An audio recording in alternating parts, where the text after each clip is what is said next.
Orang akan lihat ini sebagai upaya balancing yang dilakukan oleh pihak Jokowi. Dan viralnya video ketika tangan Hasyim Johadikusumo menolak digenggam oleh tangan Ara Maru. Pertandingan mencari kamera itu terjadi antara orang Rakyat. Jadi itu semacam pesan yang mulai bisa dibaca publik bahwa keretakan mulai terjadi. Ya, mulai ada tuntutan lagi untuk bikin studi kasus dong untuk membandingkan Indonesia dengan Bashar Asadi. Dan kita senang kalau keretakan itu berlangsung untuk membersihkan Republik.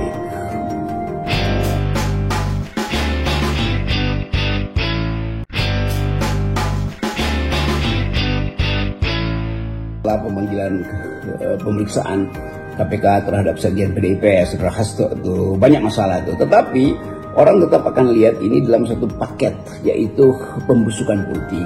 Orang akan lihat ini sebagai upaya balancing yang dilakukan oleh pihak Jokowi terhadap PDIP untuk dapat sensasi baru.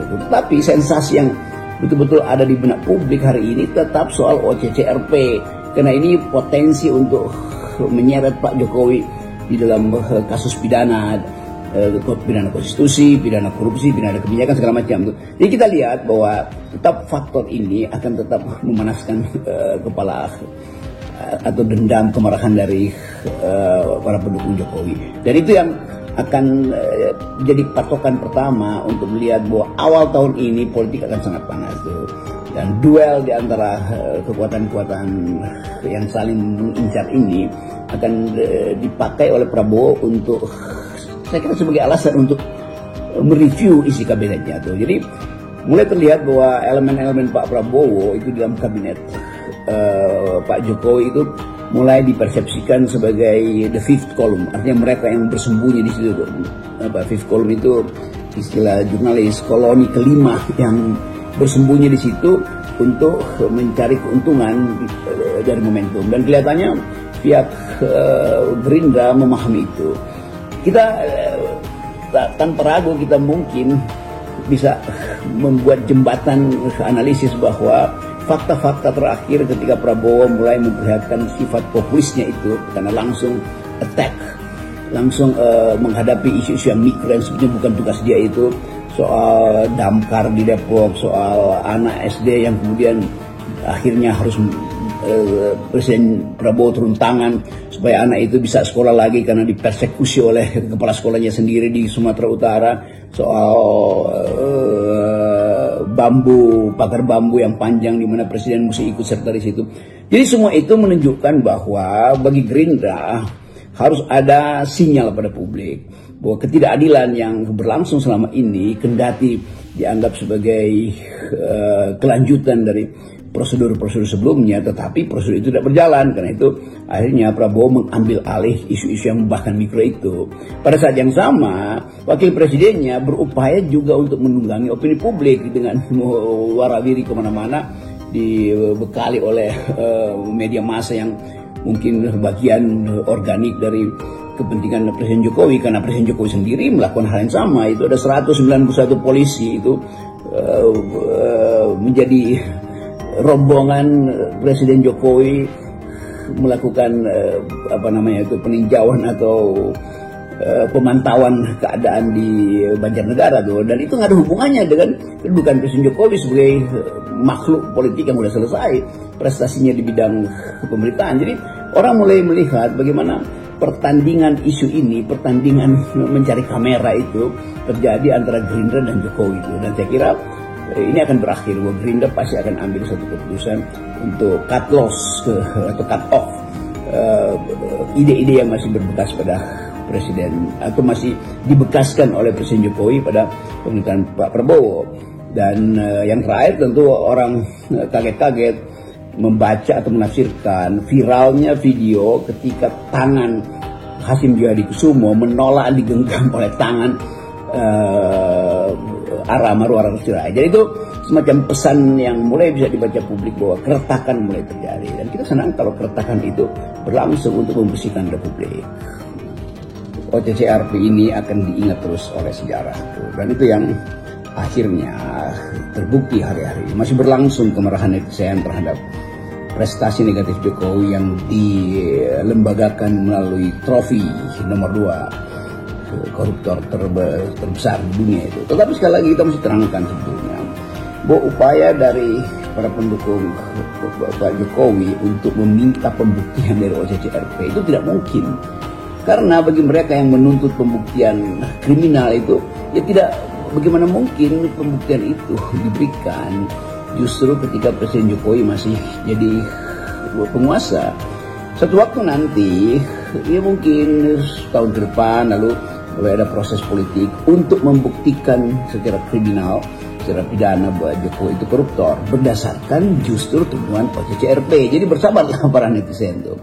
Yang kedua, yang disebut korupsi itu bukan sekedar atau bukan terutama mengambil uang lalu dibuktikan di pengadilan. Korup itu dalam bahasa Inggris artinya merusak. Korup itu artinya mematahkan. Korup itu artinya berbuat jahat. Korup itu artinya manipulatif. Jadi dari segi itu, tindakan Presiden Jokowi bahkan sebelum bisa dibuktikan di pengadilan sudah disebut korup. Kan intinya itu kan, korup di dalam kebijakan, korup dari sejak cara berpikir. Menghendaki penambahan masa jabatan itu adalah corrupted mind gitu, atau corruptive policies gitu. Jadi kebijakan dia itu yang korup dan itu yang bisa dipahami oleh para pendukung Jokowi. Jadi bagaimana membuktikan korupsi presiden? Yaitu pelanggaran konstitusi dengan sifat korupsi yang paling tinggi itu. Nah, dari pelanggaran itu muncul korupsi-korupsi lain yang sampai sekarang masih orang persoalkan, yaitu kedudukan anaknya Jokowi, saudara Gibran, yang terus masih diprotek oleh bapaknya. Jadi bapaknya pun masih melakukan corruptive mind, yaitu memprotek kedudukan Gibran itu dengan mengidealkan Gibran sebagai tokoh 2009. Nah, itu yang mulai terbaca oleh kalangan Partai Gerindra, dan itu yang memungkinkan kita tiba pada satu final analysis bahwa akan terjadi konfrontasi antara Gibran dengan Gerindra. Itu pasti terjadi itu. Jadi sekali lagi Pak Jokowi itu koruptif bahkan dalam idenya untuk memperpanjang dan memperluas dinastinya. Begitu cara membaca konsep corruption. Tidak ada misalnya di dalam sejarah kerusakan demokrasi, dalam sejarah otoritarisme, pembuktian korupsi itu mendahului sebut aja hukuman yang bahkan dalam revolusi Prancis hukumannya itu telak betul tuh. Sang Raja Louis XVI itu tidak perlu dibuktikan dia korupsi berapa banyak, tapi oleh rakyat dia sudah tidak dipercaya, lalu diseret di alun-alun kota Paris 1789 itu dan dipenggal kepalanya. Kan itu pembuktian. Lalu ditanya di mana korupsinya? Yaitu korupsinya itu ada di dalam persepsi rakyat. Kenapa yang dirasakan rakyat walaupun tidak kuantitatif, apalagi kalau dia kuantitatif, itu artinya korupsi. Bahwa Louis XVI itu memajaki rakyat untuk membiayai kemewahan istananya, memajaki rakyat untuk membiayai ambisinya untuk perang, itu namanya korupsi. Sebelum ada pengadilan, pisau gilotin itu udah jatuh di atas lehernya, lalu terpisahlah kepalanya dari lehernya tuh. Nah, itu yang terjadi misalnya sekarang tuh.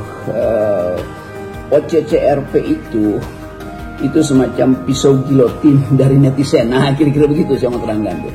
Jadi pisau gilotin udah jatuh bahkan ketika OCCRP diminta untuk membuktikan, dan bagi OCCRP nggak penting karena netizen udah punya persepsi. Nah, di mana kita lihat aja indeks persepsi yang dibuat oleh lembaga survei dunia tuh. Tapi nanti netizen datang,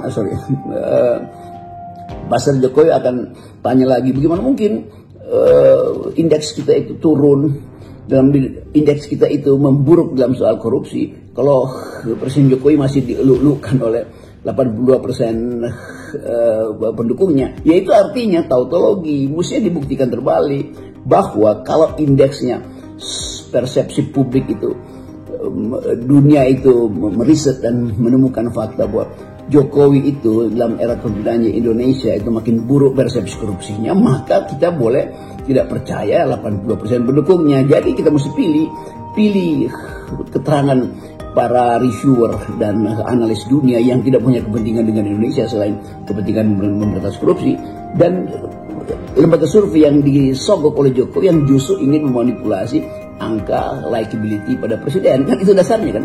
Jadi sebetulnya walaupun ada dua statistik yang bekerja, statistik yang dibuat oleh Jokowi sendiri melalui tim surveyornya dan statistik yang dibuat oleh netizen yang kemudian diupload ke OCCRP. Sekarang kita pilih mana yang benar. Ya kalau akhirnya 82% itu dianggap palsu, maka sebaliknya benar.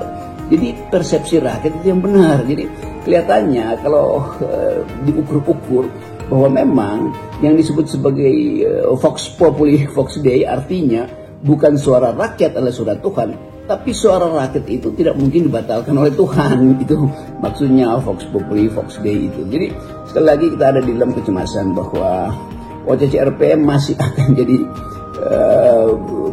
common enemy dari mereka yang membela Mulyono. Sementara bagi OCCRP aktivitas mereka akan tumbuh terus. Semester depan mulai akan ada riset lagi itu untuk menentukan skala yang diperlukan untuk memperlihatkan perubahan politik korupsi di Indonesia atau di seluruh dunia. Jadi OCCRP itu akan bekerja terus walaupun dia diancam oleh netizen, atau ada yang bahkan di dalam pemberitaan OCCRP akan ada bom dikirim ke kantor OCCRP. Itu kan sebetulnya ya semacam cawe-cawe yang ada gunanya. Yang mulai ada tuntutan lagi untuk bikin studi kasus dong untuk membandingkan Indonesia dengan Bashar Assad itu. Bashar Assad itu betul-betul diktator, bahwa Jokowi bukan diktator. Iya, tetapi di dalam, kalau kita belajar metodologi, Indonesia itu adalah satu-satunya kasus yang menerangkan bagaimana korupsi itu dilakukan mulai dari manipulasi konstitusi. Kan itu dasarnya kan. Jadi memang cuma ada single case, yaitu Jokowi di dalam kebijakannya itu koruptif. Nah, itu yang menjadi bahan OCCRP percaya bahwa laporan netizen itu setara atau sejajar dengan pengungkapan yang dilakukan oleh Bocor Alus misalnya. Karena itu Tempo kemudian dianggap sebagai sponsor dari OCCRP. Bukan. Tempo itu mengulas aktivitas yang dibaca oleh netizen yang memungkinkan Tempo mengambil kesimpulan bahwa Presiden Jokowi itu korup. Maka itu yang kemudian dibaca juga oleh OCCRP itu. OCCRP tentu memantau bagaimana film Dirty Hand itu ditonton sampai 30 juta netizen.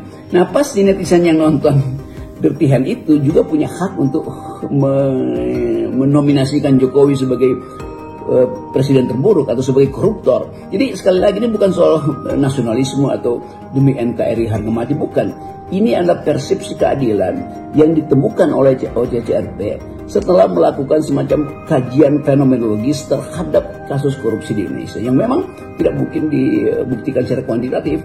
Jadi sekali lagi kondisional itu sudah terjadi, bahwa syarat-syarat untuk mengimpeach Presiden Jokowi tidak terpenuhi karena dia masih berkuasa pada waktu itu. Tapi setelah ini syarat-syarat untuk meminta pertanggungjawaban pidana Presiden Jokowi terhadap kebijakan dia yang koruptif, sekali lagi ya, kebijakan yang koruptif. Nah, itu yang memungkinkan kita pergi pada harapan bahwa satu waktu nanti yang mungkin tidak terlalu lama itu Pak Jokowi pasti akan diminta pertanggungjawaban di KPK. Apa modusnya? Ya korupsi. Apa fakta-fakta awalnya? Ya laporan dari Ubedillah Badrun, laporan dari tokoh-tokoh LSM, laporan dari BEM UI, laporan dari BEM UGM segala macam. Kan itu ada di KPK hari-hari ini kan. Jadi tinggal membuktikan. Yang harus membuktikan itu bukan rakyat, karena rakyat hanya bisa melaporkan. Dan begitu laporan itu masuk ke KPK-nya, KPK yang mesti aktif mencari bukti, kan itu dasarnya. Masa rakyat disuruh cari bukti ke istana Jokowi, ya nggak mungkin lah. Tetapi indikasi itu paralel dengan temuan OCCRP dan paralel dengan fakta bahwa indeks korupsi kita memburuk terus. Dua fakta itu aja itu sudah memungkinkan KPK untuk membentuk semacam tim